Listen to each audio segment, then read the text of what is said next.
Social മീഡിയയിൽ നിങ്ങൾ കണ്ടു കാണും പാലാ ന്യൂസ്. ഫേസ്ബുക്കിലൊക്കെയാണ് കൂടുതൽ കത്തിക്കയറുന്നത് കേട്ടോ. എല്ലാ എന്താ പറയുക, പൊതുജനങ്ങളുമായി ബന്ധപ്പെട്ട എല്ലാ തരം പ്രശ്നങ്ങളിലും അദ്ദേഹത്തിൻ്റെ കൃത്യമായിട്ടുള്ള ഒരു നിരീക്ഷണം കാണാം. എന്താ പറയുക, കഠിനമായ ഭാഷയിലാണ് ആ ഒരു വാഗ്ധോരണി.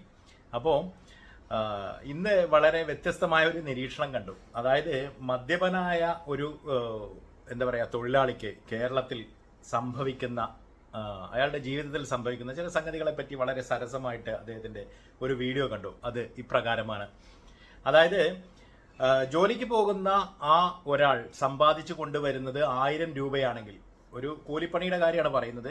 ഇനി അതല്ലെങ്കിൽ പോലും മറ്റൊരു തരത്തിലാണെങ്കിൽ പോലും അയാൾ ഒരു മദ്യപനാണെങ്കിൽ മദ്യപിക്കുന്ന ആളാണെങ്കിൽ തീർച്ചയായിട്ടും അയാൾക്കൊരു 1000 രൂപ സാലറി കിട്ടുന്നുണ്ടെങ്കിൽ ആ കൂലിയുമായി വരുന്ന അയാൾ നേരെ ബാറിൽ കയറുന്നു, അല്ലെങ്കിൽ ബീവറേജിൽ നിന്നൊരു സാധനം വാങ്ങുന്നു. ഒരു പൈൻ്റാണ് വാങ്ങുന്നതെങ്കിൽ കൂടി 400 രൂപ ആ ഇനത്തിൽ സർക്കാർ വാങ്ങിച്ചു വെക്കും.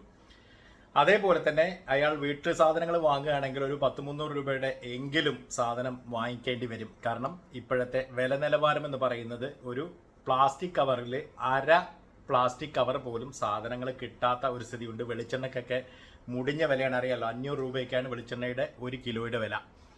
അപ്പോൾ ആ തരത്തിൽ അയാളുടെ 300 രൂപ അങ്ങനെ പോയി, 400 രൂപ ഈ മദ്യം വാങ്ങുന്നതിലൂടെ പോയി. അതേപോലെ തന്നെ അയാളുടെ പെട്രോൾ അടിക്കാൻ, ഒരു വാഹനം ഉണ്ടെങ്കിൽ പെട്രോൾ അടിക്കാൻ ഒരു 100 രൂപയെങ്കിലും മാറ്റി വെക്കേണ്ടി വരും. തീർച്ചയായിട്ടും 100-107 രൂപ 1 ലിറ്റർ പോലും കണക്കാക്കുകയാണെങ്കിൽ ആ തരത്തിൽ പോകും. അതേപോലെ തന്നെ അയാളുടെ വെള്ളക്കരം, അതേപോലെ കറണ്ട് ബില്ല്, വീട്ടിലെ മറ്റു ചിലവുകൾ, കുട്ടികളുടെ സ്കൂൾ ചിലവുകൾ, മറ്റു ബന്ധപ്പെട്ട അയാളുടെ ബീഡി സിഗരറ്റ് വലിക്കാരനാണെങ്കിൽ അങ്ങനെയുള്ള ചിലവുകളെല്ലാം കൂടെ ഒരു 100-150 രൂപ, അതിലപ്പുറം ഒരു 200-250 രൂപ ഉണ്ടെങ്കിൽ ഈ കാര്യങ്ങളൊക്കെ നടക്കത്തുള്ളൂ. അപ്പോൾ എല്ലാം കൂടെ നോക്കുമ്പോൾ കിട്ടുന്ന കൂലി സർക്കാർ അന്ന് തന്നെ സർക്കാരിലേക്ക് വാങ്ങി വെക്കുന്നു എന്നുള്ളതാണ്. അതെങ്ങനെ എന്നുള്ളതുകൂടി പറഞ്ഞിട്ട് ഈ വീഡിയോ അവസാനിപ്പിക്കാം. കാരണം എന്താ വെച്ചാൽ, ഈ 400 രൂപയുടെ മദ്യം സർക്കാർ വിൽക്കുമ്പോൾ അതിൽ 300 രൂപയും സർക്കാരിൻ്റെ നികുതിയാണ്.